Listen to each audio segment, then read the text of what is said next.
Hello everyone, this is Shivani Yadav and in today's video we are going to discuss about certain concepts related to communication and also certain useful terms that are asked again and again in the JRF examination. Now first of all feedbacks. Feedback जो है it is a very important component of the communication process. ठीक है, because feedback के ऊपर ही हमारा future communication जो है वो depend करता है. अब feedback क्या होता है? It means carrying some significant response of the audience back to the communicator. That means कि हम audience से हमारा message deliver करने के बाद जो भी उनका response होता है उसे collect करते हैं and उसे हमारे sender यानी कि हमारे communicator तक पहुंचाते हैं. ठीक है, तो that is why it is source oriented, because जहाँ से मैसेज आया है, जिस सोर्स से मैसेज आया है, हम वापस फीडबैक को वहीं तक लेके जा रहे हैं, तो एक पूरा ये साइक्लिक प्रोसेस जो है वो कवर हो जाता है. ठीक है, देन जो फीडबैक होता है it exerts control over future messages. जिस हिसाब से फीडबैक होगा उसी हिसाब से हमारे फ्यूचर के जो मैसेजेस या कम्युनिकेशन स्ट्रेटेजी है वो डिज़ाइन होगी. ठीक है, it also affects the communication fidelity, means the faithfulness of the communication system, कि जितने भी हमारे उसके कंपोनेंट्स हैं वो फेथफुल तरीके से कम्युनिकेशन में पार्ट ले रहे हैं या नहीं ले रहे हैं. ठीक है, it also maintains the stability and equilibrium. अब जो फीडबैक है वो कॉन्टिन्यूस प्रोसेस होना चाहिए. ठीक है, फीडबैक शुड बी कॉन्टिन्यूस, मतलब जब तक हमारा कम्युनिकेशन चल रहा है तो फीडबैक कॉन्टिन्यूसली मिलते रहना चाहिए कि ताकि हमारा एक स्मूथ फ्लो कम्युनिकेशन का मेंटेन हो सके. Now the feedback can either be positive, negative और no response at all. Then the second thing is frame of reference. Frame of reference means that each person has a stored experience of beliefs and values. ठीक है, हर एक individual के या फिर as a member of the society हमारे कुछ fixed values होते हैं. ठीक है, उसी हिसाब से हमारा जो बिहेवियर है वो डिफाइन होता है किसी पर्टिकुलर सिचुएशन में. फॉर एग्जाम्पल इफ़ हमारा बिलीफ है that we are non violent, तो कोई भी सिचुएशन आएगी तो हम उसे नॉन वायलेंट तरीके से हैंडल करने का ट्राई करेंगे. ठीक है, तो हमारा फ्रेम ऑफ रेफरेंस हमारे स्टोर्ड बिलीव्स या वैल्यूज़ होते हैं. Then perception according to Gibson 1959, it is a process by which an individual maintains contact with the environment. Perception का मतलब है कि जो हमारे आसपास का एनवायरनमेंट है हम उसके साथ कैसे कांटेक्ट में रह रहे हैं, उसे कैसे परसीव कर रहे हैं. ठीक है, तो ये सेलेक्टिव होता है. हम एनवायरनमेंट में जो हर चीज़ प्रेजेंट है उसको परसीव नहीं करते, उस पर ध्यान नहीं देते. हम सेलेक्टेड चीज़ों को परसीव करते हैं जो हमारे थॉट्स या बिलीफ से अटैच्ड होती है या हमारे लिए यूजफुल होती है. ठीक है, now perception is what that an individual receives stimuli through various senses and interprets them. ठीक है, हमें हमारे जो वेरियस सेंसेस है, हो सकता है हम कुछ सुन रहे हैं फिर उसको इंटरप्रेट कर रहे हैं, कुछ हम देख रहे हैं देन हम उसको इंटरप्रेट कर रहे हैं. मतलब perception in simple ways means understanding. ठीक है, understanding how the environment is functioning around you. Okay, then communication fidelity.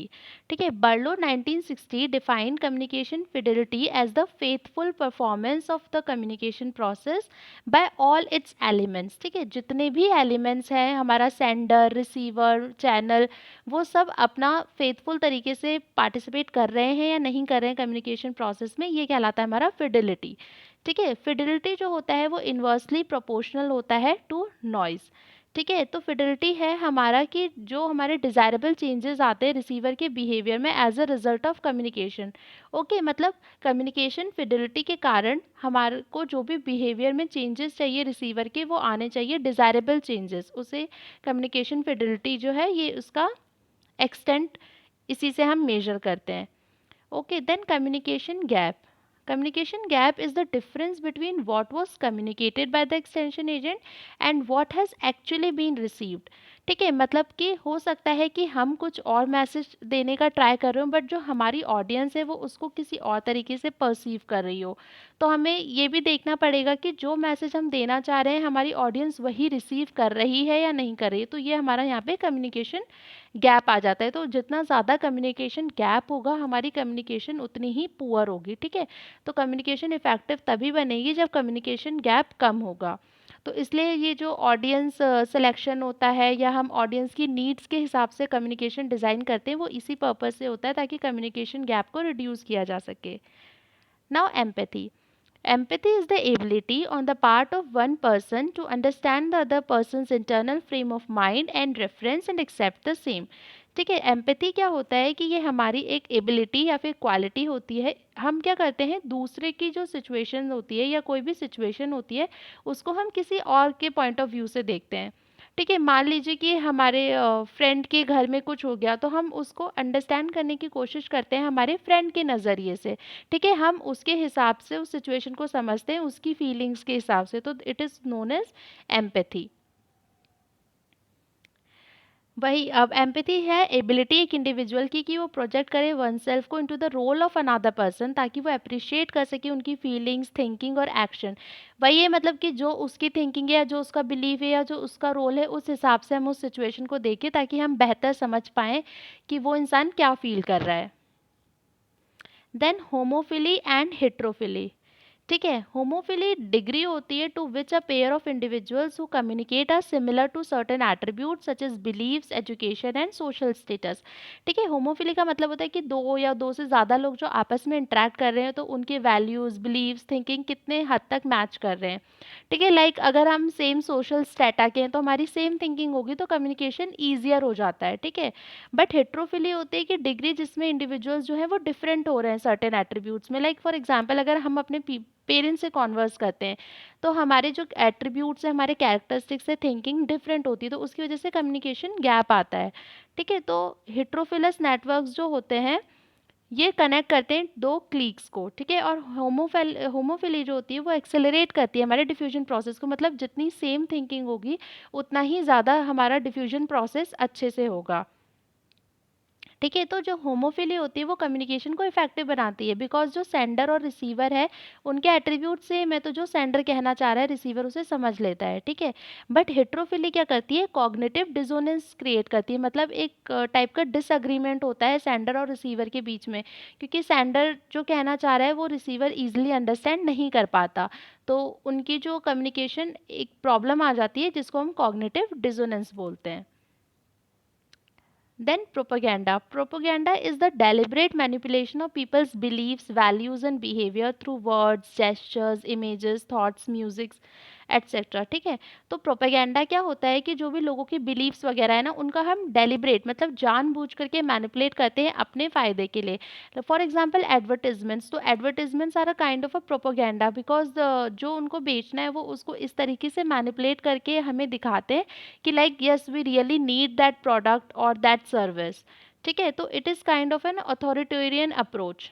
ठीक है, अथॉरिटेरियन होता है कि like this is the best thing और you have to do it, or it kind of imposes itself on us. Okay, then publicity जो होता है वो बेस्ड होता है ट्रुथ पे। ठीक है, लोग पब्लिसिटी करते हैं तो उन्होंने कोई काम किया होता है उस चीज़ की, या कोई प्रोडक्ट होता है तो वो उसने अच्छा रिव्यू उसका है तो उसकी वो पब्लिसिटी करते हैं, यानी कि जो उसके बाद में फैक्ट्स हैं या जो ट्रुथ है उसको बताया जाता है। देन परसुएशन जो होता है, it is kind of democratic in influencing the audience, कि वो चेंज लेके आए अपने एटीट्यूड एंड बिहेवियर में। मतलब हम किसी को परसुएट करते हैं, हम उसे रीजंस देते हैं। ठीक है, या उससे डिस्कस करके हम उसको मनाने की कोशिश करते हैं कि वो अपने बिहेवियर को चेंज करे। तो जो प्रोपेगेंडा होता है वो अथॉरिटेरियन हो गया, पब्लिसिटी ट्रुथ बेस्ड हो गई, और परसुएशन हो गया हमारा डेमोक्रेटिक। ठीक है, नाउ डेवलपमेंट कम्युनिकेशन, हमको जो सोसाइटी में डेवलपमेंट करना है उसके लिए जब हम कम्युनिकेशन का यूज़ करते हैं, तो वो हमारा डेवलपमेंट कम्युनिकेशन कहलाता है। Like for example community radios जो हैं वो डेवलपमेंट के लिए सोसाइटी के यूज़ किए जाते हैं। डीडी किसान चैनल्स वगैरह जो आते हैं, these are kind of a tools for development communication. ना कम्युनिकेशन नेटवर्क क्या है, ये इंटरकनेक्टेड इंडिविजुअल्स की एक यूनिट है जो कि लिंक्ड होते हैं by pattern flows of information. मतलब जो फ्लो ऑफ इंफॉर्मेशन होता है वो एक सर्टेन पैटर्न में होता है, वर्टिकल हो सकता है, हॉरिजॉन्टल हो सकता है, किसी भी पैटर्न में हो सकता है। तो जितने भी लोग एक कम्युनिकेशन प्रोसेस में इन्वॉल्व है वो एक कम्युनिकेशन नेटवर्क क्रिएट करते हैं। ठीक है, ये पॉजिटिवली रिलेटेड होता है टू इंडिविजुअल्स इनोवेटिवनेस। मतलब जितना ज़्यादा कोई भी इंडिविजुअल में इनोवेटिवनेस होगी, उतना ही अच्छा उसका कम्युनिकेशन नेटवर्क या उतना ही बड़ा उसका कम्युनिकेशन नेटवर्क होगा। क्योंकि इनोवेटर्स जो होते हैं वो कॉस्मोपोलाइट होते हैं इसी वजह से, क्योंकि उनमें इनोवेटिवनेस ज़्यादा होती है, तो उनका जो कम्युनिकेशन नेटवर्क होता है वो भी लार्ज होता है। Then opinion leadership is the degree to which an individual is able to influence other individual के attitudes और overt behavior but in an informal way। ठीक है, कि इन ओपिनियन लीडरशिप क्या हो गई कि मतलब एक it is kind of like हम किसी को इन्फ्लुएंस कर रहे हैं या हम कोई चीज़ कर रहे हैं तो उसको देख करके जो दूसरे लोग हैं वो इंस्पायर हो रहे हैं, इन्फ्लुएंस हो रहे हैं किसी भी नई प्रैक्टिस को अडॉप्ट करने के लिए, ठीक है। But it is kind of informal, like villages में होता है ना कि अगर सरपंच ने किसी प्रैक्टिस को अडॉप्ट किया है तो दूसरे विलेजर्स भी उसे देखकर उसे अडॉप्ट करने की कोशिश करते हैं, तो वो ओपिनियन लीडरशिप कहलाती है।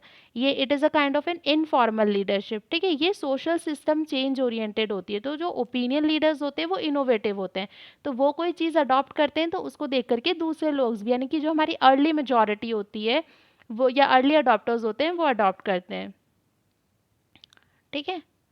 बट जो सिस्टम के नॉर्म्स होते हैं वो अपोज होते हैं टू चेंज, मतलब जो हमारी सोसाइटी होती है वो चेंज नहीं करना चाहती, बट ओपिनियन लीडर्स जो होते हैं वो इनोवेटिव होते हैं तो वो चेंज लेकर के आते हैं सोसाइटी के अंदर।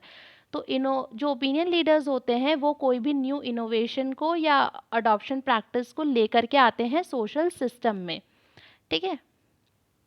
सो कम्युनिकेशन रिलेटेड टर्म्स हमारे फिनिश हो गए। नाउ कुछ सर्टेन यूजफुल टर्म्स हैं। First of all interest, interest क्या होता है, preference for one activity over another, like, ठीक है, ये हमारी प्रेफरेंस होती है, ठीक है, कि लाइक हम सिंगिंग को प्रेफरेंस देते हैं ओवर स्टडिंग, ठीक है, या फिर डांसिंग को प्रेफरेंस देते हैं ओवर स्पोर्ट्स। तो ये हमारी प्रेफरेंस होती है कि कौन सी एक्टिविटी को हम ज़्यादा पसंद करते हैं, विच एक्टिविटी डू वी प्रेफर मोर, ठीक है। अब जब हम सिलेक्शन, अब काफ़ी सारी एक्टिविटीज़ हैं तो हो सकता है कि किसी एक्टिविटी को हम ज़्यादा प्रेफर करते हों, किसी को उससे थोड़ा कम करते हों।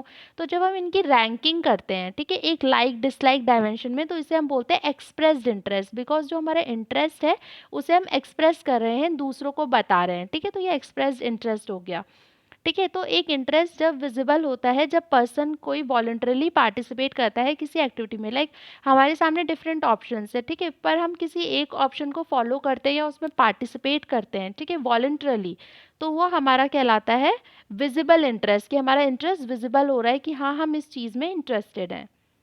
देन एटीट्यूड, एटीट्यूड दिया था ऑलपोर्ट ने 1935 में, इन्होंने डिफाइन किया था एटीट्यूड को as a mental state of readiness, जो कि एक्सप्रेस्ड होता है थ्रू एक्सपीरियंस, एक्सर्ट करते हैं हम directive and dynamic influence upon the individual's response to all objects and situations with which it is related. मतलब अगर हम सिंपली एटीट्यूड को डिफाइन करें तो ये एक मेंटल स्टेट है कि लाइक जो भी हमारी थिंकिंग है उसको हम मैनिफेस्ट करते हैं, और हमारा एटीट्यूड जो होता है वो एक्सपीरियंस बेस्ड होता है, जिस टाइप का हमारा एक्सपीरियंस रहा है किसी चीज़ को लेकर के उसी टाइप का हमारा एटीट्यूड होता है, पॉजिटिव हो सकता है, नेगेटिव हो सकता है, ठीक है। मान लीजिए हमने किसी पर्सन के साथ इंटरेक्ट किया एंड हमारा काफ़ी इंटरेक्शन पॉजिटिव रहा तो हम एक पॉजिटिव एटीट्यूड डेवलप करेंगे, और फिर जब हम आगे वापस उस पर्सन से इंटरेक्ट करेंगे तो हम एक पॉजिटिव वे में ही इंटरेक्ट करेंगे, तो ये हमारे एक्सपीरियंस पे बेस्ड होता है।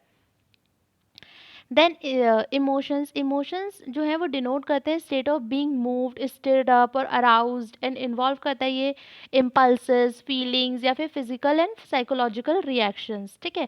इमोशंस वही होते हैं कि हमारे जो भी फीलिंग्स है, हो सकता है कि हम हैप्पी हों, सैड हों, एंग्री हों, तो ये सब जो हमारी स्टेट्स होती हैं माइंड की, ये हमारे इमोशंस कहलाते हैं। और एक नेगेटिव इमोशनल रिस्पॉन्स है, उससे non cooperation and non participation आता है। अगर हमारा स्टेट ऑफ माइंड ठीक नहीं है, हम नेगेटिवली हम एंग्री हैं या सैड हैं, तो हम किसी भी एक्टिविटी में ना तो पार्टिसिपेट करेंगे ना कोऑपरेट करेंगे।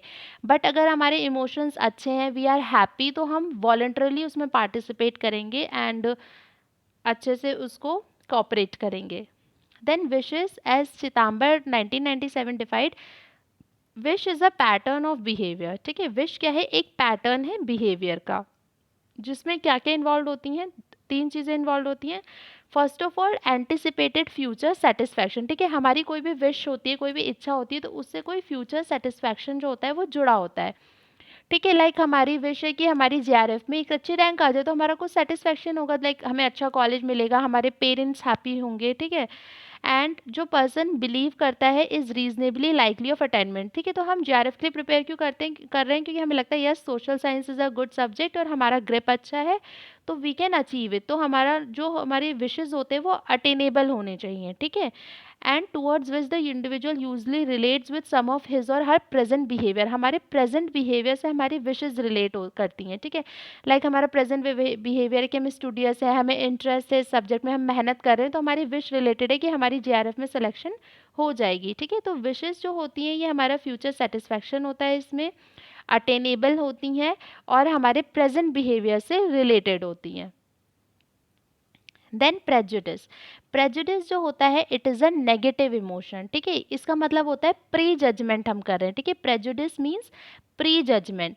ठीक है, हमने ना तो कंसिडर किए ना ही एग्जामिनेशन किए फैक्ट्स के, और हमारे जो पहले से अजम्पशंस हैं उनके बेसिस पे हमने किसी भी सिचुएशन, किसी भी फिनोमिना या किसी भी पीपल को जो है पर्सन को प्री जज कर लिया। ठीक है, लाइक प्रेजुडिस होती है ना कि अमेरिका में लाइक कि ब्लैक पीपल के लिए प्रेजुडिस होती है कि ये इलिटरेट होते हैं और अच्छे से काम नहीं कर सकते, दे आर बीनीथ अस, तो it is kind of prejudice.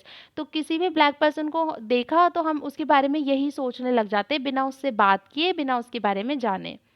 Then stereotypes, stereotypes क्या होते हैं, ये फिक्स्ड इमेजेस फॉर्म्ड होती है in mind of people about people, practices and various other social phenomena. किसके बेसिस पे, हमारे एक्सपीरियंस, एटीट्यूड्स, इम्प्रेशंस, या बिना किसी एक्सपीरियंस के बेसिस पे हो सकती है। Like in most of the western countries there is a stereotype about India that Indians are not very good at English. ठीक है, ये स्टीरियोटाइप है क्योंकि उन्होंने, हो सकता है उन्होंने कुछ ऐसे लोगों से इंटरेक्ट किया हो जिनका इंग्लिश अच्छा नहीं रहा हो, तो उसके बेसिस पे उन्होंने एक स्टीरियोटाइप, एक इमेज बना ली कि सारे इंडियंस ऐसे ही होते हैं। ठीक है, तो स्टीरियोटाइप्स क्या होते हैं, एक टाइप के जनरलाइज्ड स्टेटमेंट्स होते हैं। ठीक है, किसी भी लोगों के बारे में हो सकता है, किसी फिनोमिना के बारे में हो सकता है। Then thinking. As Garrett 1975 defined, thinking is a behavior which is often implicit and hidden. ठीक है, implicit मतलब ये कि हमारे अंदर रहता है और hidden होता है जनरली, और जिसमें symbols like images, ideas, concepts जो होते हैं वो जनरली एम्प्लॉयड होते हैं। मतलब थिंकिंग यही होती है कि हम अपने अंदर अंदर क्या सोच रहे हैं और हमारा इंटरनल बिहेवियर क्या है, इंटरनली हम कैसे थिंक करें, हमारा थॉट प्रोसेस क्या है, ये सब जो होता है हमारा थिंकिंग के अंदर आता है। Then reasoning, when the thinking process is applied to the solution of problems, मतलब जो भी हम सोच रहे हैं, जो भी हमारा थॉट प्रोसेस है, उसको हम प्रैक्टिकली एक्सप्लिसिटली यानी कि बाहर एम्प्लॉय करते हैं। ठीक है, तो ये दो टाइप से हम कर सकते हैं, डिडक्टिव रीजनिंग और इंडक्टिव रीजनिंग। डिडक्टिव क्या होता है, we go from general facts to specific items. ठीक है, कुछ जनरल फैक्ट्स हमारे पास होते हैं, उससे हम स्पेसिफिक आइटम्स के पास जाते हैं। लाइक फॉर एग्जांपल हमने सोलर सिस्टम की स्टडी की, तो पहले हम सोलर स्टडी सिस्टम के बारे में जनरल पढ़ते, देन हम एक एक पर्टिकुलर प्लैनेट के बारे में स्पेसिफिक पढ़ते हैं। ठीक है, बट इंडक्टिव क्या होता है, इसमें हम क्या कहते हैं, स्पेसिफिक से जनरल की तरफ जाते हैं, यानी कि पहले हमने धीरे धीरे प्लैनेट्स के बारे में पढ़ा, देन हमने पूरे सोशल सिस्टम के बारे में कुछ जनरलाइजेशंस बनाई।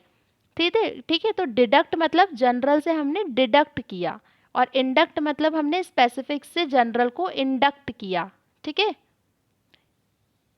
Then frustration, frustration is a condition in which an individual perceives the wish goal जो होता है हमारा ब्लॉक्ड और अनअटेनेबल होता है। ठीक है, कई बार क्या होता है कि हम कुछ हाई फाई या अनरियलिस्टिक गोल सेट कर लेते हैं, फिर जब हमें लगता है कि यार ये अनअटेनेबल है या किसी कारण से हमारा ये गोल, जैसे लाइक फॉर एग्जांपल अभी आपने ये जेआरएफ एग्जामिनेशन का गोल सेटअप किया है, बट कोविड सिचुएशन की वजह से क्या हो रहा है, हमारा विश गोल जो है वो ब्लॉक होता जा रहा था। ठीक है, मतलब डिले पे डिले होता जा रहा था, तो kind of a frustration develop हो गई कि ये हम क्यों नहीं इसको अटेन कर पा रहे हैं या ये क्यों ब्लॉक हो रहा है। ठीक है, अब एक डिफेंस मैकेनिज्म जो होता है वो डिवाइस होती है, वे ऑफ बिहेविंग, जो कि पर्सन अनकॉन्शियसली यूज करता है ताकि वो खुद को फ्रस्ट्रेशन से बचा सके। ठीक है, तो डिफेंस मैकेनिज्म मतलब हो सकता है कि हम कुछ एक्सक्यूजेस देने लगें, ठीक है, या खुद को मनाने लगे कि चलो कोई बात नहीं, कोविड है, अच्छा ही हो रहा है, तो ये सब हम जो है ये सब क्रिएट करते हैं ताकि हम अपनी फ्रस्ट्रेशन को दूर कर सके, हम मतलब पॉजिटिव रहने की कोशिश करते हैं। ठीक है, देन एडजस्टमेंट, चिदम्बर 1990 एंड क्रचफील्ड ने 1984 में बताया डिफरेंट टाइप्स ऑफ एडजस्टमेंट्स। ठीक है, first of all rationalisation, rationalisation में क्या होता है, a person unconsciously explains the situation to oneself by reasoning that after all the individual never really did wish to achieve the goal. ठीक है, rationalisation में क्या होते हैं, हम खुद को मनाते हैं। ठीक है, खुद को हम समझाने की कोशिश करते हैं कि हमें हमें तो कभी वो गोल अचीव करना ही नहीं था। लाइक ठीक है, हो सकता है किसी रीज़न से हम अगर जेआरएफ की प्रिपरेशन नहीं कर पाए, तो हम अपने खुद को कैसे मना लेंगे कि यार जेआरएफ एग्ज़ाम मुझे तो देना ही नहीं था, मुझे तो स्टेट एंट्रेंस से ही एडमिशन लेना था, तो हम रैशनलाइज कर लेते हैं खुद को, एक रैशनल, एक वैलिड रीज़न, वैलिड एक्सक्यूज़ देते हैं। ठीक है, और एग्रेशन क्या होता है कि जब हमारे कुछ डोमिनेंट मोटिव्स होते हैं, ठीक है, ये चीज़ हमें करनी ही करनी है, ठीक है, जब हम वो नहीं कर पाते उसका जो फ्रस्ट्रेशन होता है तो उसकी वजह से हमें एग्रेशन आता है, लाइक वी आर एंग्री, हम इरिटेटेड हो जाते हैं, ठीक है, ये सब हमारे एग्रेसिव हम हो जाते हैं जब हमारी फ्रस्ट्रेशन बहुत ज़्यादा हो जाती है, ठीक है, फ्रस्ट्रेशन डोमिनेंट हो जाती है तो हमारा एग्रेशन आता है, ठीक है। Then identification in which the individual lives through the achievement of others, ठीक है, हम क्या होते हैं दूसरों की सक्सेस में खुद की खुशी ढूंढते हैं, ठीक है, अगर हमारे भाई बहन ने या हमारे फ्रेंड ने कुछ अचीव कर लिया है तो हम उसी में खुश हो जाते हैं, हम उसी में खुद को आइडेंटिफाई कर लेते हैं, ठीक है, कि लाइक इसने अचीव किया है तो मैं भी होता इसकी जगह तो ऐसे ही खुश होता, या मैंने इसकी बहुत हेल्प करी है अचीव करने में, हम उनके सक्सेस में खुद को एज अ सब्सटीट्यूट, उनकी सक्सेस को अपनी सक्सेस का एज अ सब्सटीट्यूट कंसिडर कर लेते हैं कि कोई बात नहीं, मुझे सक्सेस नहीं मिली बट मेरे इस फ्रेंड को सक्सेस मिल गई तो I am happy for him, ठीक है। देन प्रोजेक्शन, इसमें हम ट्रांसफर करते हैं one's emotion and ascribing the source of emotion to another object, ठीक है, हमारे कुछ जो भी इमोशंस हैं तो उसको हम किसी और पे प्रोजेक्ट करते हैं, ठीक है, कि लाइक अगर हम एंग्री हैं, ठीक है, तो हम किसी और पे गुस्सा निकाल देंगे, ठीक है, तो ये हो गया हमारा प्रोजेक्ट करते हैं, हमारे जो इमोशंस होते हैं अंदर उसको हम पुश आउट करते हैं, मतलब किसी और के ऊपर थोप देते हैं अपने इमोशंस को। देन फैंटेसी और डे ड्रीमिंग, ठीक है, इंडिविजुअल जो है कि वो इमेजिनरी वर्ल्ड में चला जाता है जहाँ पे पर्सन के सारे विश गोल्स रियलाइज होते हैं, ठीक है, हम डे ड्रीमिंग करते हैं, फैंटेसी करते हैं कि लाइक हमारा जेआरएफ में सिलेक्शन हो जाएगा तो हम ये कॉलेज लेंगे, ऐसे लेंगे, यहाँ जाएंगे, ये फिल करेंगे, इतनी हमारी रैंक आ जाएगी, तो it's kind of a daydreaming. Then compensation, ये एक रिएक्शन है to a feeling of inferiority, ठीक है, कई बार हम इन्फीरियर फील करते हैं कि लाइक हमारी प्रिपरेशन सही से नहीं हो पाई, हम उससे कमज़ोर हैं, हमारा रैंक उससे कम आ रहा है, तो उस इन्फीरियोरिटी की फीलिंग को कम करने के लिए हम कुछ कंपनसेट करते हैं, तो कंपनसेट में हो सकता है हम सब्सटीट्यूट करें, ठीक है, जब हम न्यू गोल को सब्सटीट्यूट करते हैं for a goal which is blocked, ठीक है, मान लीजिए हमारा कोई गोल ब्लॉक हो गया, ठीक है, हमें एक सर्टेन रैंक अचीव करनी थी, हम वो रैंक नहीं अचीव कर पा रहे, तो हम क्या करेंगे उसको किसी और गोल से सब्सटीट्यूट कर देंगे कि लाइक टॉप 10 में नहीं आ रहे तो कोई बात नहीं, I will try for top 20, ठीक है, तो हमने सब्सटीट्यूट कर दिया कि अब मैं अपना गोल को ही सब्सटीट्यूट कर देता हूँ, चेंज कर देता हूँ।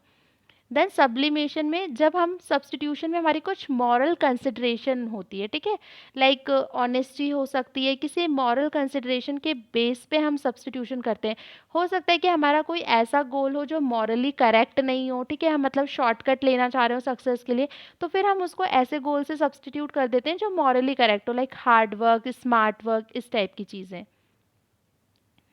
देन रिग्रेशन, ठीक है, इसका मतलब है कि we go back to a less mature level of behaviour, मतलब हमारे जो भी गोल्स अगर हम नहीं उसको अचीव कर पा रहे हैं तो हम क्या करेंगे, अपने गोल्स को अंदर ही अंदर दबा देंगे कि लाइक नहीं करना या अब मेहनत ही नहीं करनी है, गोल्स को अचीव नहीं करना, तो हम इमेच्योर बिहेव करते हैं, ठीक है, it is regression.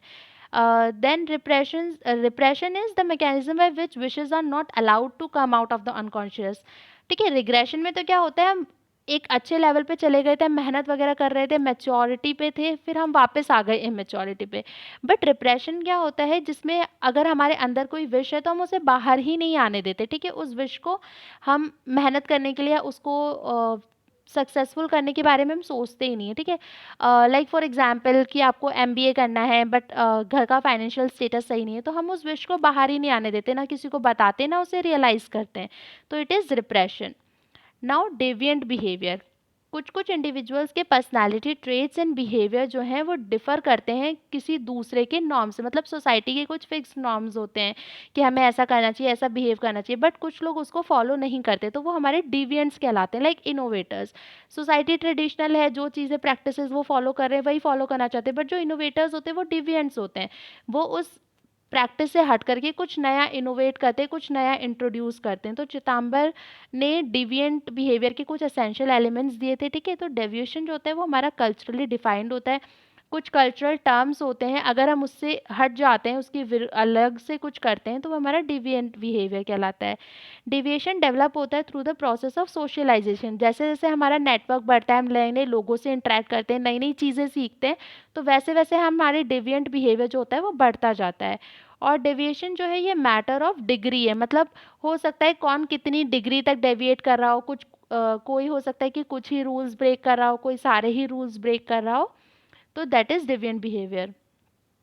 Okay, so the session is finished here. I hope that the session was useful to you. So good luck for the exams, and we will meet soon in another class. Thank you.